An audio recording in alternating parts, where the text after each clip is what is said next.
Yeah, this is Nathan here in Nathan's garage. I'm changing the brake pads on a 1998 Mercedes-Benz. If you ain't never done this before, I wouldn't recognize you to do it.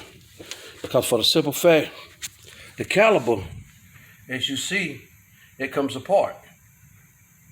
And that's the only way that you can put the new pads on. The caliper got to come apart. You know what I'm saying?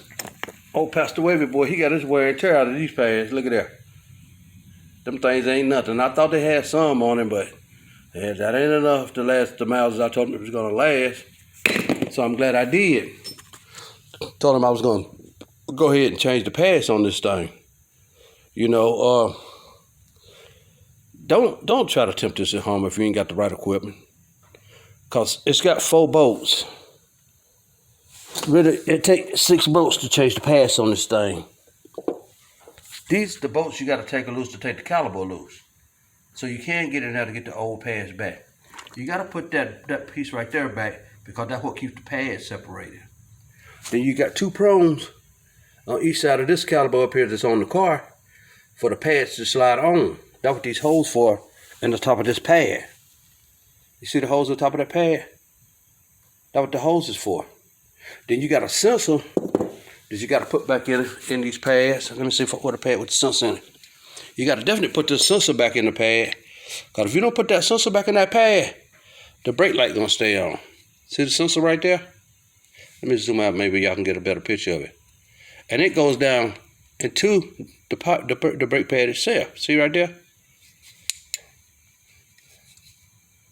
So if you ain't never done any Mercedes-Benz, because they all got that sensor in it, you got to put that sensor back down in that pad. If not, your brake light going to stay on or it's going to jump on and off.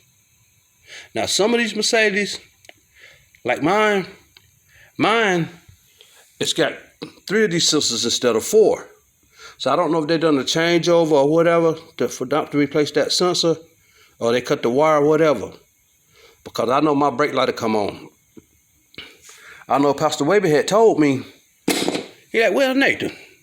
I said, what's going on, Pastor? He say, my little yellow light breaking on and off. I said, what's going on with it, Pastor? He say, it's saying the brake pads is low. I looked at them by eye with the rim on the car. I thought they was all right. But when I got into it, oh, Lord, that was a horse of a different color. Believe what I'm telling you. So like I said, if you ain't never attempted this at home, if you don't have the right equipment to do this with, you see I got my air gun and everything out here, you know, my torque bits, wherever it's at. I got my torque bit out here, you know, that you got to have. This is a size, let me see, what size torque bit is this? This is a size, whoa, it won't tell me. Let me see here.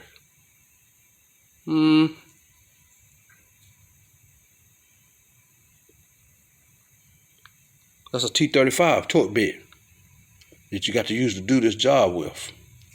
That's an awfully big torque bit. See what I'm saying? That's an awfully big torque bit to do this job with. But if you ain't have this right here, the job is going to be impossible.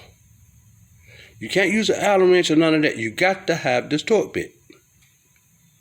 So, this is JR.